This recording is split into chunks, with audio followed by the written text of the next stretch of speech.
5월 23일 목요일 큐티 스케치 시간입니다. 오늘 본문은 열왕기상 20장 12절부터 25절까지의 말씀입니다. 오늘 본문은 이렇게 시작합니다. 한 선지자가 이스라엘의 아합 왕에게 나아가서 이르되 여호와의 말씀이 네가 이 큰 무리를 보느냐? 내가 오늘 그들을 네 손에 넘기리니 너는 내가 여호와인 줄을 알리라 하셨나이다. 오늘 본문은 아합 왕에게 한 선지자가 찾아가서 이 큰 무리, 즉 벤하닷의 무리를 너희들이 승리할 수 있을 것이다. 오늘 너의 손에 이들을 넘길 것이다. 그러므로 인하여 내가 여호와인 줄을 알게 하겠다. 이렇게 하나님께서 선지자를 통해서 아합에게 말씀하십니다. 참 어떻게 보면 이해하기가 힘듭니다. 아합이 뭐 잘한 게 없잖아요. 그런데 하나님은 아합이 이 공경에 처한 것을 돕고 계십니다. 벤하닷과 함께 32명의 왕들, 32개국이 함께 연합군을 이루어, 물론 이제 작은 아주 소국이죠. 그렇지만 그렇게 연합하여서 아합을 치려고 왔는데 하나님께서 돕습니다. 물론 하나님은 아합에게도 기회를 주시는 거죠. 먼저 은혜를 베풀고 먼저 구원을 해서 회개의 기회를 주시는 것입니다. 하나님이 이런 경우가 많은가? 많죠.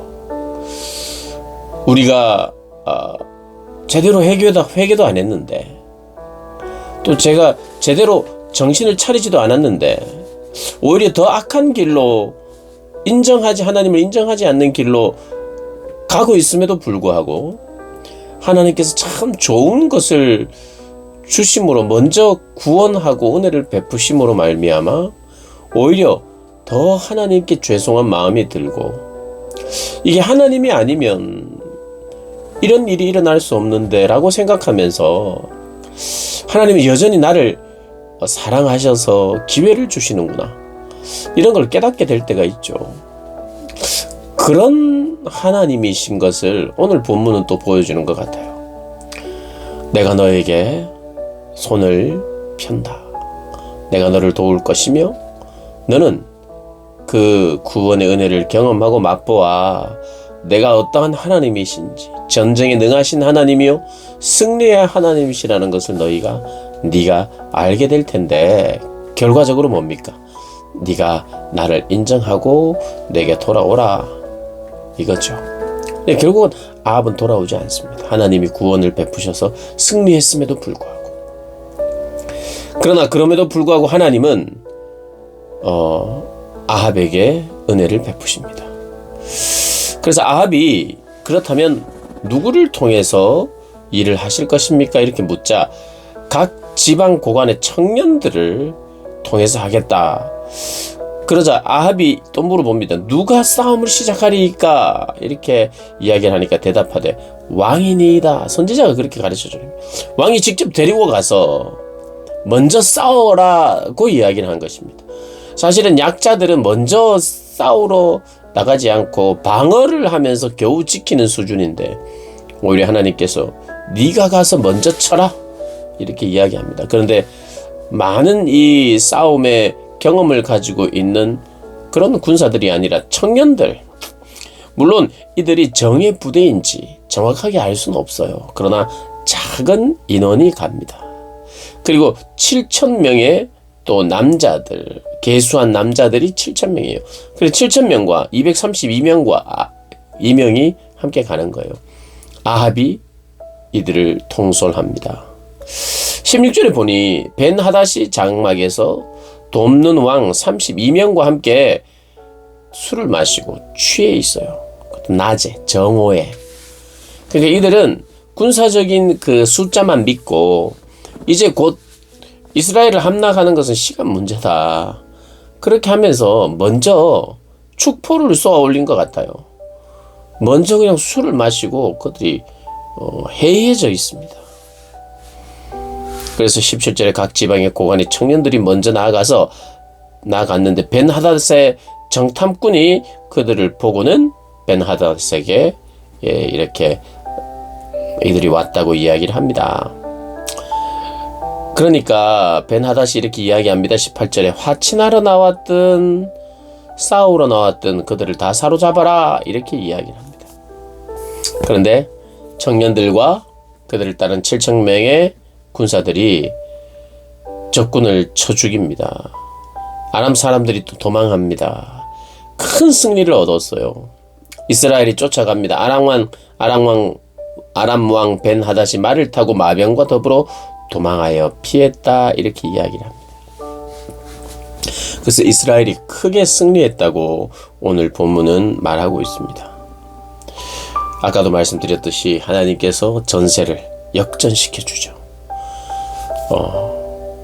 군사적으로 우위에 있지도 않고 군사력이 그렇게 강하지도 않고 적은 숫자임에도 불구하고 하나님이 이 전쟁의 승리자이신 것을 보여주고 있습니다. 그리고 은혜 받은 아합에게 기회를 주고 있습니다. 어떻게 보면 오늘 본문의 내용을 보면 이스라엘 왕에게 아합에게 공로가 있는 것이 아니죠. 232명에게 공로가 있을까요? 그들도 공로가 있는 것이 아니죠. 적은 숫자임에도 불구하고 그들이 용맹해서 잘 싸운 것이 아니라 하나님이 함께 하셨기 때문에, 하나님이 이 전쟁을 주도하셨기 때문에 이겼죠. 그래서 아무도 내가 이 정도 공로가 있습니다라고 주장할 만한 사람은 아무도 없어요. 굳이 이 공로를 받아야 된다면 그 공로는 하나님이시죠.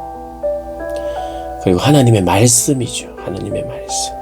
하나님의 말씀이 그대로 이루어졌다. 하나님의 말씀은 이루어진다는 것을 오늘 본문이 또 보여줍니다. 오늘 본문은 두 가지의 큰 의미를 둡니다. 승리자는 누구냐? 하나님이시다. 하나님의 말씀이다. 그리고 두 번째는 하나님은 우리에게 먼저 은혜를 베푸시는 분인가? 그렇다. 우리가 죄악 가운데 있을 때도 하나님은 먼저 사랑을 베푸신 분인가? 신구약을 통틀어 그렇다. 우리가 죄인 되었을 때에 하나님 우리를 사랑하사 독생자이신 예수 그리스도를 우리에게 주셨다라고 이야기를 하는 거죠. 그렇습니다. 어떻게 보면 이 아합 같은 사람에게 하나님이 은혜를 베푸신다고? 라고 하는 질문을 하자마자 그렇다.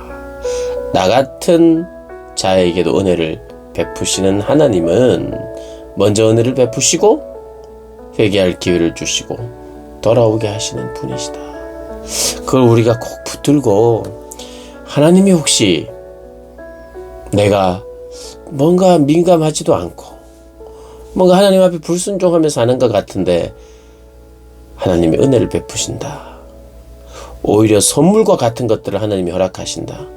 그때 오히려 하나님 앞에 더 회개하고 부끄러워하고 내가 잘해서가 아니라 하나님이 회개할 기회를 주고 계시다는 걸 기억하고 더 경각심을 가지고 주님 앞에 돌아오는 저와 여러분 되시기를 주님의 이름으로 축복합니다.